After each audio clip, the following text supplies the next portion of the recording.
I didn't flinch, not on the outside. But something inside me recoiled the second his hand moved under the blanket. We were just watching a movie, something we'd done 100 times before. But that night, it felt different. That night, I realized how far apart we'd really become, even while sitting right next to each other. My name is Dana. I'm 34. And lately, I don't recognize the woman staring back at me in the mirror. We've been together for almost 8 years. Thomas and I. I used to love saying his name out loud. There was a rhythm to it, a familiarity, like humming your favorite song under your breath. He used to touch the small of my back when I cooked, steal kisses while I brushed my teeth, hold my hand under the table at dinner with friends. I used to feel wanted. Not just physically, but deeply seen. Now, it's like I'm a body he remembers he's supposed to want. Not Dana, not the woman who once cried in his lap when her father died, not the woman who laughed so hard on our first trip to Florence she choked on wine. Just skin and thighs and a habit. Last week, we were just watching a movie, something we used to love doing every Friday night. He reached over halfway through, slid his hand under the blanket, and touched me there. Not out of passion. Not out of love. It felt automatic. Like turning off a lamp before bed. I didn't pull away. But I didn't lean in either. He kept watching the screen. I kept watching him. And in that moment, I realized something I hadn't let myself admit before. I missed myself. The version of me who used to want him just as much as he wanted me. Who felt lit up, not dimmed down. That night, after he fell asleep, I lay there wide awake, wondering when exactly things changed. When did a kiss become a question mark? When did touch start feeling like a quiet demand? And why couldn't I answer either? Thomas isn't a bad man. He's kind, in the way that matters on paper. He brings me coffee in the mornings, never forgets to check the locks at night. He works long shifts as a paramedic, sees things I can't imagine, comes home exhausted but still asks how my day was. It's not that he doesn't care. It's that he doesn't see. When he touches me, it's always his way of showing love. A hand on my thigh. A squeeze of my waist when I'm doing dishes. His mouth against my neck the second we crawl into bed. But I need more than that. I need a pause. I need a look. I need to feel like he knows I'm there, not just reaching for something warm in the dark. Last night, he came home early. I had candles lit, music playing, dinner warming in the oven. I thought maybe, just maybe, we could talk. I wore that burgundy sweater he used to love. The one he said made my eyes look like fire. He walked in, smiled, kissed me on the cheek. And then he smacked my butt with a quick, familiar laugh, like that was the way to say thank you. It landed wrong. I flinched, even though I smiled through it. Hey, he said. What's that face? Nothing, I lied. I'm just tired. He kissed my forehead like it fixed things. Like that was enough. But I didn't want to be kissed. I wanted to be asked. I wanted him to notice the effort I made. To notice me.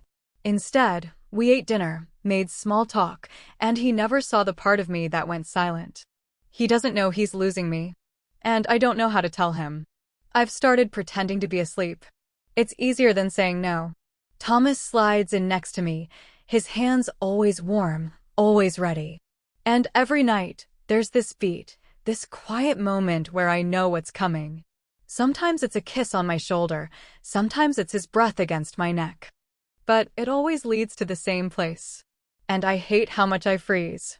Not because I don't love him, but because I can't keep giving pieces of myself when I feel so empty inside. Last night, he rolled over and pressed his body against mine. I could feel how much he wanted me. His lips brushed my collarbone. His fingers slipped beneath my shirt, slow and soft like they used to be. And still, I felt nothing. Just pressure. Just a performance I wasn't ready to give. I turned slightly, trying to pretend I was still half asleep. Babe, he whispered. You okay? I nodded without turning. Yeah, just tired. He pulled back, gave me space. I should have said thank you. Should have rolled over and kissed him just for caring enough to ask. But instead, I stared at the wall and wondered when touch started feeling like an obligation. There's a guilt in that. In the way I keep shrinking. In the way I dodge his hand during a grocery run, or wince, just slightly, when he gives me that playful slap he thinks is cute. It used to make me laugh. Now I count down the seconds until it's over. I know he sees the difference, even if he doesn't understand it. But I can't keep pretending it's fine. Not when the silence between us is louder than any "I love you," he says. And in my head, I keep asking the same question: why does everything have to turn into sex? It happened during a movie. Just like before. It was a Sunday evening. We'd ordered Thai food and curled up on the couch with a blanket and a bottle of red wine. The kind of night that used to feel like comfort. Like safety. I let myself relax into him, let my head fall against his chest as the movie flickered on the screen. And for a while, it felt okay. But then, about 30 minutes in, he shifted. His arm wrapped tighter around my waist, and his hand dipped lower. He wasn't rough. He wasn't cruel. But he touched me the way someone reaches for a remote, quick, certain, like it belonged to him. I froze. I don't even think he noticed. He leaned down to kiss my neck, and something inside me snapped. "Can you not?" I said, sharper than I meant. He pulled back, confused. "What?" "Just stop. Please." He blinked. I thought we were having a moment. I sat up, clutching the blanket around me like armor. "No, Thomas. You were having a moment. I was just watching a movie." His face fell, and that hurt even more.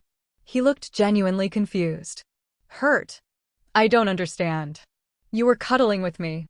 I was trying to feel close to you. Not to be touched like that." My voice cracked. "Do you even see me anymore, or just parts of me?" He was silent for a long beat. "I touch you because I love you. That's how I show it." "Yeah," I snapped. "Well, maybe I need something else. Maybe I need words. Or presence. Or just a moment without your hands always needing something." And that's when I cried. Not the quiet, graceful tears. The kind that choke in your throat and burn your chest and make you wish you hadn't opened your mouth. Thomas sat there, stunned. Watching me like I'd turned into someone else. Maybe I had. He didn't yell. He didn't argue. He just stood up, walked into the bedroom, and shut the door. And as soon as I was alone, I hated myself for the way it came out. But I couldn't take it back. And for the first time, I wasn't sure I wanted to.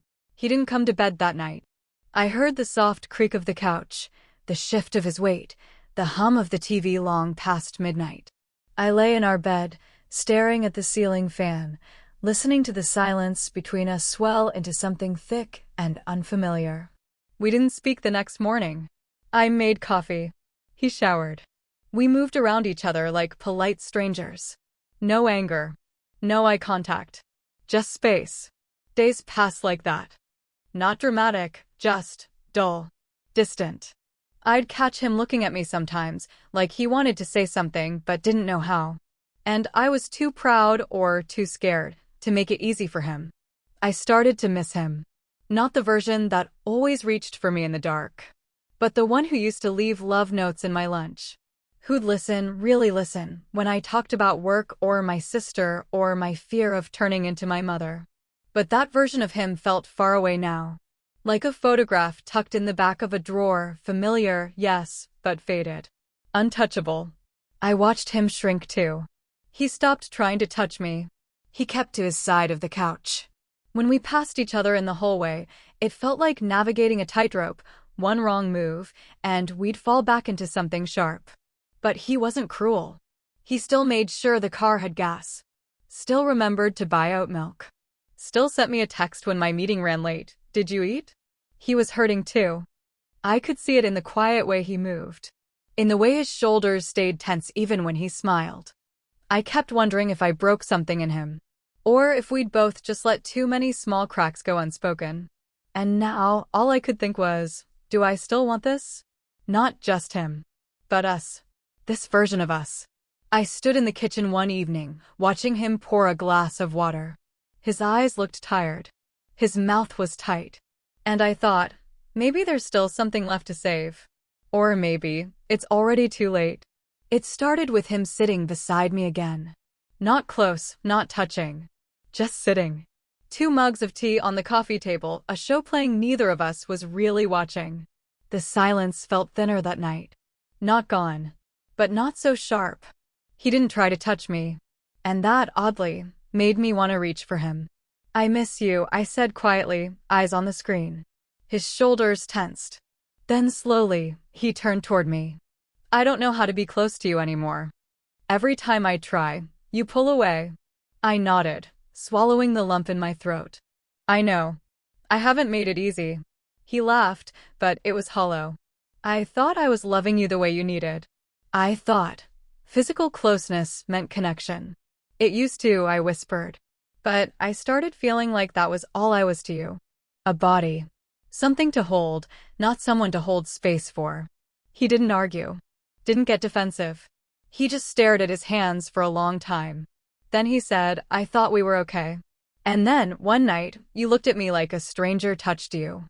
I looked at him then. Really looked. The man I'd spent years building a life with. The man who'd made mistakes, yes, but also the man who once held me through panic attacks, who memorized my favorite songs just to hum them off-key in the car.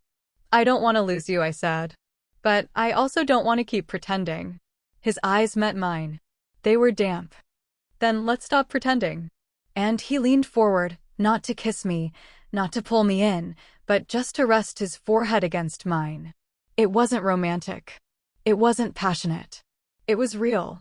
Later that night, he crawled into bed beside me. He didn't touch me. Just laid there, quiet, close. And for the first time in weeks, I reached for him, my fingers barely brushing his wrist. He didn't move. Just let me be the one to come close. And somehow, that meant everything. You want to know the truth? I almost left. Not because I stopped loving him, but because I stopped feeling like I mattered. It's a strange kind of heartbreak when someone's still there, still showing up, still saying all the right words, but somehow, you feel invisible anyway. I didn't need more sex. I didn't need grand gestures or whispered fantasies. I needed to be looked at. Really looked at. The way someone glances at a painting they've seen 100 times and still finds something new in it. I needed space to say, "Not now," without it sounding like rejection. I needed touch that asked, not assumed. I needed the safety of silence that didn't feel like failure. And maybe I should have said all of that sooner. But I didn't know how to ask for what I hadn't learned to name.